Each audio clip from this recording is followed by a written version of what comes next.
Hello, everyone. This is episode 23 of In the Know, a daily short form podcast show which is aimed at putting people in the know. A show where I cover a variety of topics using my experiences and viewpoints in life to put people in that know.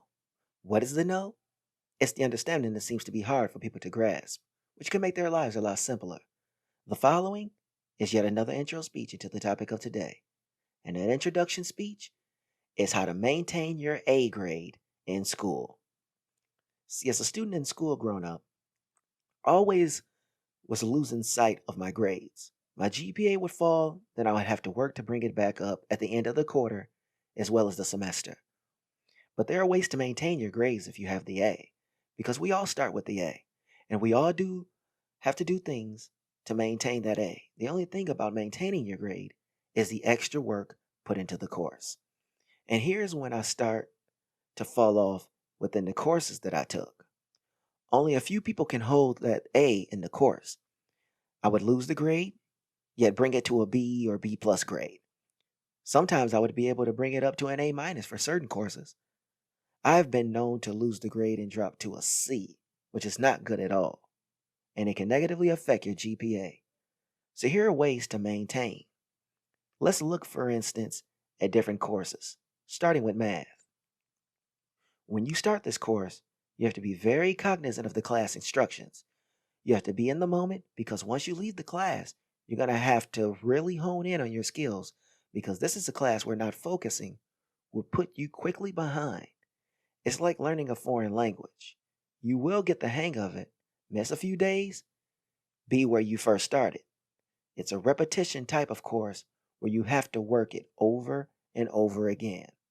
Now let's look at science. Along with the calculations, you have the terminology that makes this course more difficult, in my opinion, than mathematics. So now you are not only trying to remember scientific functions, but the terms force you to set aside time that may otherwise be dedicated to your personal life.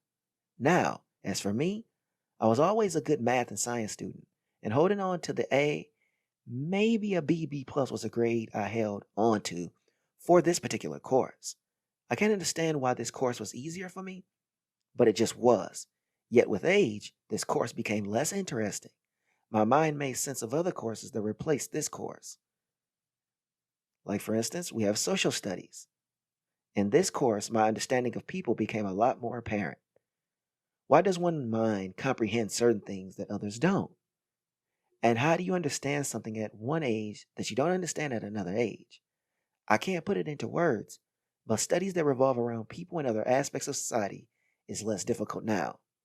And this is the type of understanding you must come to in order to understand the course to hold on to your A grade. Because a lot of classwork revolves around written assignments. But beware, this class is a course where we like to fill space up with words just in order to complete your homework. Trust and believe. The educator sees this and there's no getting around it. Now let's look at the history class. In order to maintain the grade for this course, you have to perform a similar task as with social studies. But I would classify this course as a little more difficult than social studies. You have to really read hard to grasp the concept of the historical situations to understand the material at hand, because you're going to be given questions on tests that are written. And here is how your A can be drastically decreased if you are unaware of the material. Because events, dates, time frames must be memorized or you can't just always fill space on paper. Now let's look at English. This course may be a little easier to slack off for some, and this is why so many people inevitably take a loss on their report cards. Because we speak English, construct sentences on a daily basis on our own language, and most of the English is not as complex until we get through college and take on literature courses.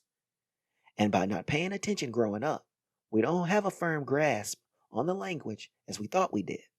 And it's because of that, it results a drop in academics in college with more difficult English courses that come along. What about geography? Here's what I characterize as the easiest course in school, because sometimes you don't have to even study at times for this course, and that can be a weird spot to be with regards to your grade. Reason being that it's too simple for some students to the point that it should be easier if not the easiest A to maintain. But we start to make vital mistakes when looking at this class from such a simplistic manner. So when we get some B's, we accept it because of the ease of the course. But it does affect the overall GPA at the end of the semester or quarterly as you did in high school. Let's put all these courses together now. As I have explained above, you have to pay close attention to the courses and have to approach them very differently. Now, when you are working with classes in tandem with each other, they must be prioritized appropriately. I would say put more of your time into the more difficult subject matter and then go on to the more simplistic work. And taking this time will aid in you maintaining your grade in school. Otherwise, grades fall, and now you have to figure out how to get things back on track. You have all these spinning plates. One falls, you try to catch it, then others fall as well. Let's look at the educator's input. As for the teachers or professors, they're going to tell you to resist all your inhibitions and focus on school only. Because besides your performance, it aids their career as well. No educator wants to be known as the one whose students fell underneath them. Your class is to be difficult, but not so difficult to where no one is doing right. And here is the end statement. Why we all should never let our grade drop in school. You see, maintaining was always something I struggled with in school.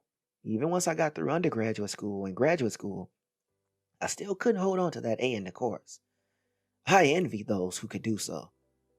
But does that mean you won't succeed in life? No, it does not. But you do have to think about this in context of being able to multitask. Like I said before about the spinning plates.